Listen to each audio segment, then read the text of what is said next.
Tummy! And you pull up. Oh. Icky, sicky, sicky, sicky, bubblegum.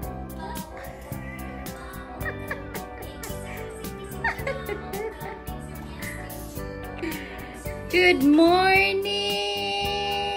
Ikaw din? Dance ka din? Gaya ni ate?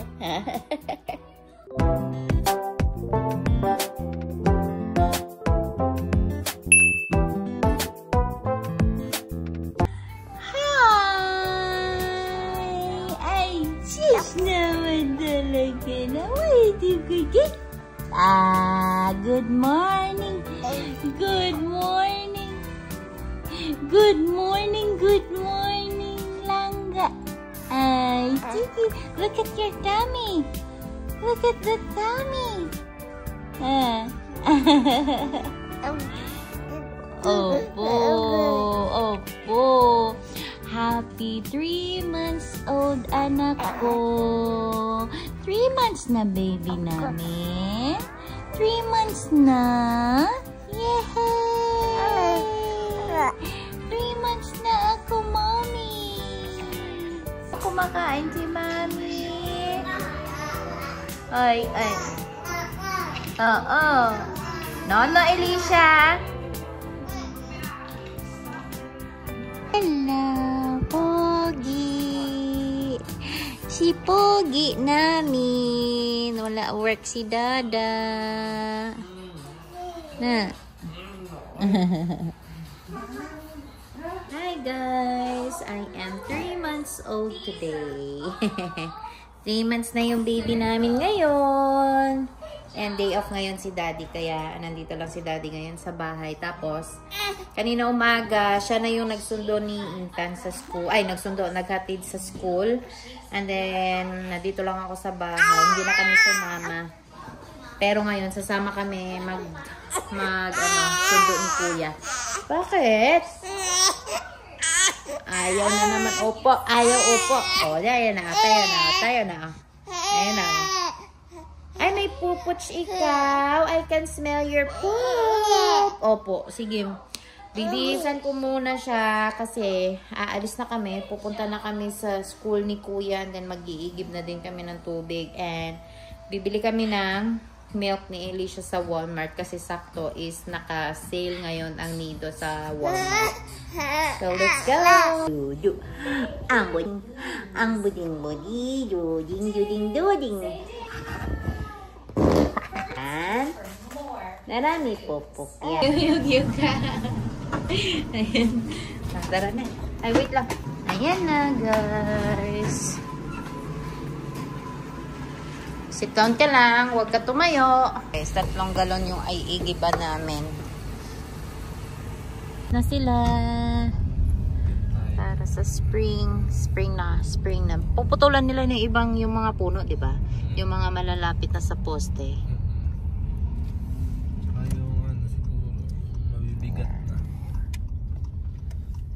Pwede dito? Ayan, ina. Mo inubad na no. Ba't mo inubad yung shoes mo? Naanto ka na naman. Wag mo remove yung shoes mo. Wag mo remove. Kasi wala pa si Yaya. Kami guys. Ayan. May mga deal yata sila. Oh, swimsuit kay Tio.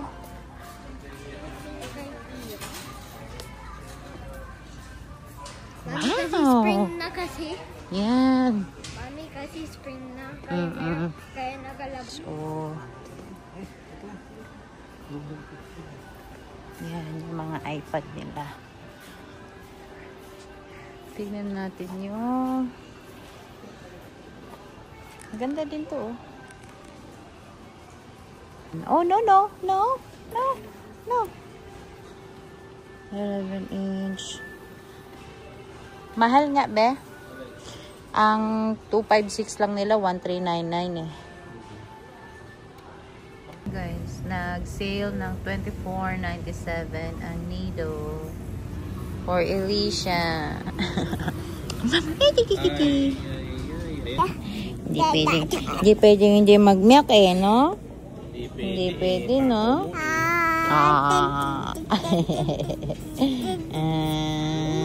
Ganda.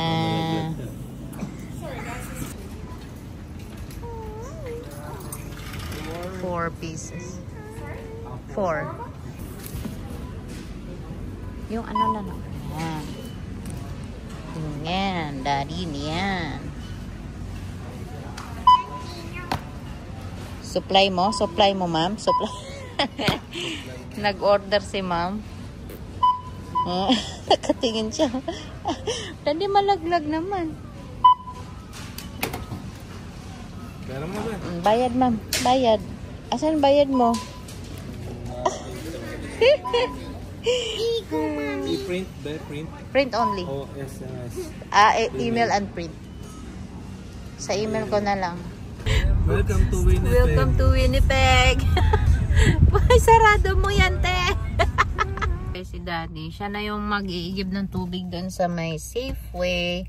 Diyan kami lagi nag-iigib ng tubig. Meron ding igiban sa may Canadian Tire. Pero malapit kami dito sa Safeway. Dito lang siya malapit sa apartment namin. Ipitan ko yung bangs, guys, kasi ang pangit talaga niya. Tapos sobrang iksi talaga nung bangs. Kaya iniipitan ko na lang. That's why do not cut your hair. No, I need to cut my hair. Because it's too Ang mahal kasi dito, magpa-ribbon. Gusto ko magpa-ribbon, but mahal na sa mga 200 plus. Tapos nakadepende pa kung gaano kahaba. Syempre gusto ko pag magpa-ribbon ako, magpakulay na din ako ng buhok kasi matagal na ako nang hindi nagpakulay. Ang last na pakulay ko, that was 3 years ago. Nasa Philippines pa kami. Ang tagal na. Kaya mo yung buhok ko. But kahit pa paano naman ay hindi naman siya pangit sobra yung buhok ko. Yeah. Kaya okay lang. So maybe nag-a-ask kayo guys kung bakit nakadito lang si Alicia dito sa Canada. Kasi tinry namin siya sa Similac, hindi siya hiyang. Nagpantal-pantal yung balat niya nung pinatry namin siya sa Similac. So diniscontinue namin siya kaagad kasi sabi nung doktor nung pina-check up namin siya, sabi niya i-discontinue kaagad kasi baka may mga reaction yung katawan ni Alicia. So, pagkatapos namin siya inano sa Similac, tinry namin siya sa Infagrow. Sa Infagrow naman, sobrang tigas ng pupuk niya. As in, constipated siya doon. Kahit na pinapakain pa namin siya ng mga vegetable or kahit na anong pampalambot ng tae, pinapainom ko siya ng maraming tubig. Talagang matigas yung pupok niya sa Infagrow. So, yun din ang reaction sa kanya nung gatas na yon. So, as in, pinatry siya namin ng mga pagagandang brand na mga gatas. But then, sabi nung doktor, itry daw namin siya sa French milk. Kasi yung mga bata nga dito is naka-fresh milk na sila. Yung nakagalon na malaki. And then, matigas din yung pupuk niya. As in, matigas talaga yung pupuk din niya sa fresh milk. And then, iniisip din namin ni Daddy, hindi naman, wala siguro gaanong sustansya yung fresh milk.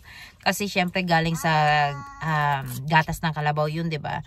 So, sabi namin ni Daddy, itatry namin yung nido kasi may nakapagkwento sa amin doon sa may Scotiabank, yung anak daw niya nakanido and then bumibili daw sila ng gatas sa Walmart lang or either sa superstore kasi minsan nagsisale din ng superstore. So, sabi ko kay Daddy, try natin ang nido kasi why not? Kung nagsisale din naman ang nido, wala namang masama. So, yun. Hiyang siya sa nido. Hindi siya ganun ka-constipated. And then, nasarapan naman siya. Gusto niya yung nido. Maganda sa kanya kasi tumataba din si Alicia sa gatas.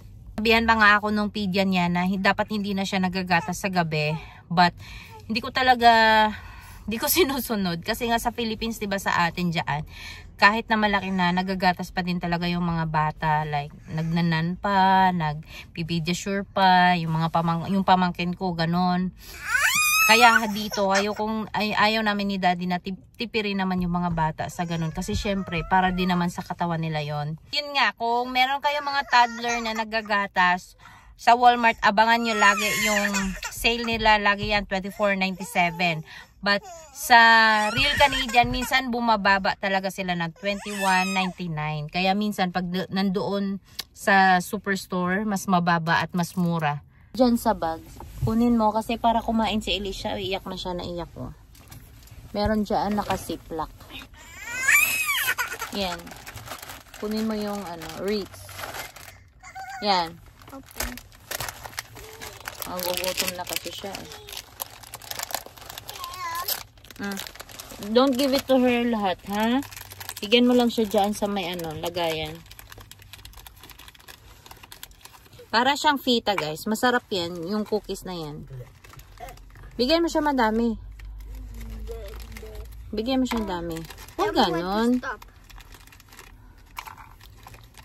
Yan. Krispy Kreme. Magdadrive to tayo, dade? O papasok ka doon? Pasok ka na lang doon? Para makapili ka ng ayos doon. Ikaw pumili. Ikaw na doon. Bakit ako Honey glaze lang ako. Doon na lang ikaw. Ikaw na. Why maraming tao dito ngayon? Yung mga bata naglalaro. Sasama ka ni Daddy? Si Kuya kasi magsi-CR siya. Iihi siya. Ngayon tulog si Elisha. Baby Kaiso. Gusto niya sumama nila Daddy sa loob. Sabi ko wag siya sumama. Bumili na. Makulimlim na naman kami. Yan ang flavor. Yan, ano mo? Resibo pala. Nandito. Kinuha mo? Pero ito yung favorite ko. Ito lang original glaze at saka ito. Pero gusto ni Ethan to eh. Ano to ba? Yung may yung Boston cream sa loob. Oh, yan. Yan. Ito hindi ko pa. Ay, strawberry daw yung loob niyan. Matamis na naman. Maganda naman. Hindi, maganda kasi yung Samsung talaga. Ang dami nagagawa eh. Bilaw mo na-split screen mo. Ang ganda. Ayaw, hindi talaga ako ma-Samsung. Hindi nga ba eh. Dati naman Samsung ka eh. Diba? Maghahang. Duration lang si Daddy, guys. Tapos, pagkatapos si Daddy, ako naman yung papasok kasi tulog si Pio. And then si Elisha inaantok din. Hindi na lang namin sila dadalhin sa loob kasi nakaka-istorbo kami ng mga nag-iibang nag-a-adoration. Kaya palitan na lang kami. Pagkatapos Daddy, ako naman. Tapos uuwi na pa kami pagkatapos dito. So, hanggang dito na lang yung vlog, guys. Wala masyadong ganap. Kasi hindi ko masyadong nabibidyoan yung sa bahay kanina kasi nabisi din ako kaunti kanina sa bahay. And yeah, maraming salamat sa panonood ng aming vlog. And don't forget to subscribe and comment down below sa mga gusto nyo i-comment at sa mga bago kong subscribers. Please don't forget to subscribe sa mga nanonood sa aming vlog na hindi pa nakapag-subscribe. Maraming salamat at hanggang sa muli. Bye!